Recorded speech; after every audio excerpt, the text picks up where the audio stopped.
మీ business ఏదైనా మీ ఊర్లో promotion చేయాలంటే అది సుమన్ టీవీతోనే సాధ్యం. ఇప్పుడే సంప్రదించండి. అందరూ కూడా నేనైతే ఎలక్షన్ బాబు ఓడిపోతాడని నేను కల్లా కూడా అనుకోలే. చాలా బాధపడ్డా ఆ రోజు. ఎందుకంటే 2.5 సంవత్సరాల ముందు చంద్రబాబు నాయుడు గారు ఈ ప్రాంతంకి వెళ్ళి తిరిగి కష్టపడి తిరిగి ఎట్టి పరిస్థితుల్లో ఈ ప్రాంతంలో సీటు గెలవాలంటే కొద్దిగా సులభంతో ఓడిపోయాడు. చాలా బాధ వేసింది అనమాట. కనీసం నెక్స్ట్ ఎలక్షన్కి 29 ఎలక్షన్కి ఇదే రెట్టింపు ఉత్సాహంతో మంచి కార్యక్రమాలు చేస్తున్నాడు. మంచి మెజార్టీతో గెలిపిస్తారని చెప్పి అందరూ కూడా చెప్పండి. ఎట్టి పరిస్థితుల్లో ఈ గడ్డమైన ఎట్టి పరిస్థితుల్లో 2029లో తెలుగుదేశం పార్టీ జెండా ఎగరాల్సిందే. అవునా? గెలిపిస్తారా? అదేవిధంగా దర్శి కూడా ఈసారి ఖచ్చితంగా గెలవాలి. ఎందుకంటే 12కి 10 సీట్లు గెలిచాం పోయినసారి. ఈసారి తెలుగుదేశం పార్టీ 12కి 12 సీట్లు గెలవాలి. అందరూ కూడా ఇదే ఉత్సాహంతో పనిచేయాలి.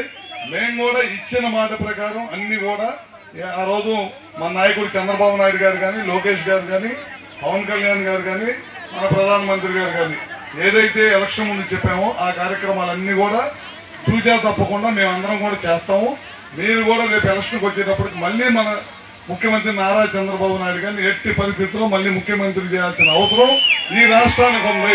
మనం ఏదైతే ప్రజలకు మాట ఇచ్చామో ఆ మాట ప్రకారం మీరందరూ కూడా గ్రామాల్లో తిరగాల, సరైనటువంటి సక్రమైనటువంటి క్రమశిక్షణతో మీరు ఉండాలి, అందరినీ గౌరవించాలని చెప్పేసి ఈ రోజు మన నాయకుడు నారా చంద్రబాబు నాయుడు గారు చెప్తా ఉన్నారు.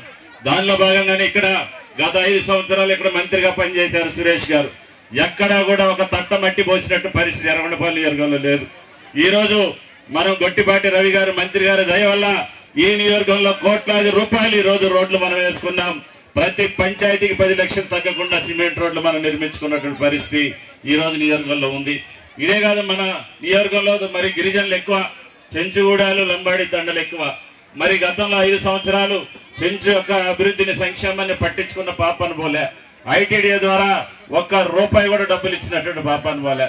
మరి మన ప్రభుత్వం వచ్చినాక మన నాయకుడు మరి గొట్టిపాటి రవికుమార్ గారు మన నియోజకవర్గం మీద దృష్టి పెట్టి చెంచు గిరిజనులు అందరూ కూడా ఈరోజు అడవుల్లో కరెంట్ వేసి ఈరోజు వాళ్ళ జీవితాల్లో వెలుగులు కాంతులు నింపినటువంటి చరిత్ర తెలుగుదేశం పార్టీది మన నాయకుడు గొట్టిపాటి రవికుమార్ గారు అని చెప్పి మీ అందరూ కూడా నేను తెలియజేసుకుంటా ఉన్నా. అందుకనే మరి అన్ని విషయాలు పెద్దలందరూ కూడా మాట్లాడతారు. ఇది మన గ్రామానికి జరిగినటువంటి గౌరవం. ఖచ్చితంగా మనమందరం కూడా వారి యొక్క అడుగుజాడల్లో నడుస్తూ పార్టీని ముందుకు తీసుకోవాల్సిన అవసరం ఎంతైనా ఉందని చెప్పి నేను తెలియజేసుకుంటూ